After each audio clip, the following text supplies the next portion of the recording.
Bienvenidos y bienvenidas a nuestra segunda clase, la clase de diseño y construcción.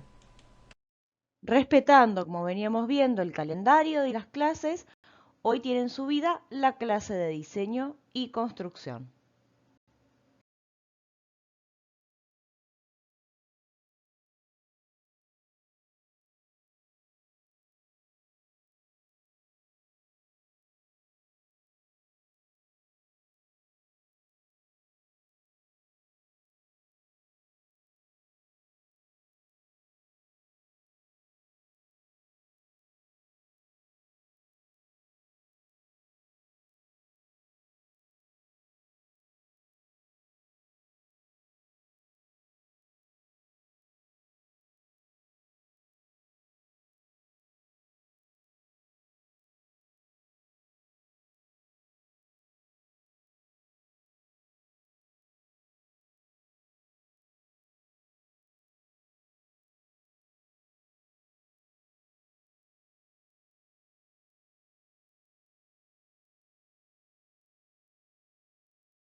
Entonces, ¿qué vamos a escribir en esta materia?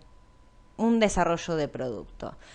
Lo que hicimos la clase pasada, como habíamos dicho, era de construir el género y en esta diseñaremos y construiremos nuestro propio texto. Para esto hoy vamos a hacer como una especie de repaso, ¿sí?, de lo que se vio en la clase pasada, en la clase de deconstrucción, poniendo un poco más el foco, quizás no yendo tan en el detalle, sino volviendo a remarcar lo que es importante, y a su vez ustedes hacia el final de esta presentación van a poder ver que nosotros lo que subimos fue una especie de plantilla, ¿sí?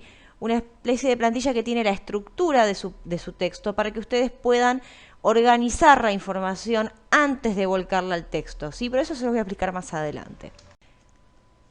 Repasemos las partes del desarrollo de producto que hemos estado viendo en la clase anterior. Tenemos la presentación como primer punto, el concepto, nombre y presentación del objeto. Como un segundo punto, la justificación, usuario posible y problemática a resolver. Funcionalidad, estructura, ergonomía y materialidad del tercero al sexto punto. Consejos y repaso. Es fundamental para el éxito del texto respetar los componentes de la estructura. Respetar los componentes, eso no quiere decir que exactamente deba ser el orden. Como habíamos mencionado en la clase anterior, los componentes, cuando hacemos referencia a los componentes de la estructura, nos remitimos a estas secuencia de 6 puntos que vimos en la diapositiva anterior.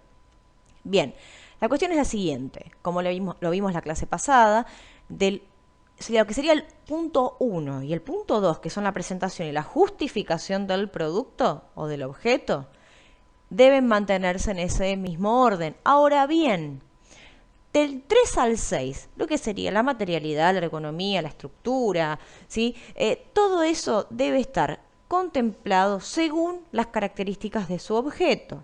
Entonces, si su objeto tiene a modo destacable, ¿sí?, fundamentalmente la materialidad, porque está hecho con un material de la NASA, ¿bien? Y eso es lo más importante de su producto, eso tiene que ir en el punto 3. Y quizás, en ese caso, lo menos importante sea, no sé, la estructura, ¿sí? Ahora bien, si las características de su objeto llevan a que lo más importante sea la ergonomía, eso lo ponemos en el punto 3. Y de ahí para abajo ponemos los demás según su orden de relevancia. Lo menos importante lo dejamos para el final. Es decir, todos los puntos tienen que estar, ¿sí? Todo tiene que estar. Del 1 al 6. Solo que del 3 al 6 el orden se establece según las características de su objeto diseñado, ¿sí? Luego, la justificación debe tener clara la tesis, afirmación o motivación. Eso que en la diapositiva de la clase pasada yo les había marcado como una especie de oración que yo anexé, ¿sí? Tienen que tener como una especie de afirmación o motivación clara. Y los argumentos deben sostener y validar esa afirmación. Además, recuerden que se debe contemplar al usuario potencial, ¿sí? Ustedes deben dejar mencionado a lo largo de la justificación quién sería ese usuario potencial de su producto. En la funcionalidad debe destacarse la mejora que proporciona el objeto. O sea, más allá de contar cómo funciona, ¿cuál es la diferencia entre ese y cualquier otro objeto que cumple esa función? Destacar la diferencia, lo que lo diferencia de cualquier otro producto que hace lo mismo, ¿sí? Los detalles de esa mejora y las ventajas que implican para los usuarios, obviamente. En la estructura se debe detallar las partes del objeto, composición, ¿sí? En cómo está compuesto, qué partes tiene. Y en la materialidad, los materiales elegidos para su desarrollo y la justificación de la elección de esos materiales. O sea, yo elegí plástico para hacer esto. Bien, ¿por qué? ¿Por qué el plástico es mejor que la madera? ¿Por qué el plástico es mejor que, no sé, el metal? ¿Sí? Ustedes tienen que decir qué eligieron y por qué es mejor que cualquier otro material. Repaso, verbos. Es muy importante cómo usamos los verbos y esto debe sostenerse desde el principio hasta el final de la redacción. El que se presenta, se destaca, acciona, es el proyecto u objeto diseñado. Nunca hablamos en primera persona. Nunca yo creé este objeto de esta manera porque no. O elegí este material porque no. En forma permanente debe utilizarse el verbo en tercera persona del singular del presente, hablando de la estufa, el cepillo, ¿sí?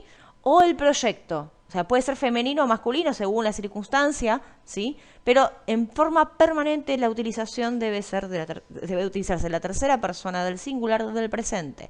Entonces, tampoco el futuro. Ustedes no harán algo. El objeto no será. El objeto es, ¿sí? Entonces, el presente proyecto propone el diseño y desarrollo de un objeto lumínico alimentado que presenta determinadas ventajas, ¿sí? Los verbos deben estar conjugados de esta manera. Conectores en la justificación, recuerden, lo vimos en la clase anterior. De todos modos, tomamos aquí otro ejemplo diferente para que lo puedan visualizar. Situación, característica, argumento 1, situación, característica, argumento 2. Por un lado, por otro lado, pueden ser otros ejemplos, como lo vemos aquí debajo. En primer lugar, por último, inicialmente, para finalizar, hay muchos conectores de orden, pero son conectores que nos ayudan a organizar la información. Fíjense este ejemplo. Por un lado, funciona con energía solar y tiene potencia suficiente para reducir otros objetos lumínicos. Estas características les permiten disminuir o eliminar el costo de consumo de la energía eléctrica convencional. Por otro lado, permite al usuario intervenir en la fase de configuración de módulos según sus necesidades y contexto de uso. Son dos características diferentes enumeradas.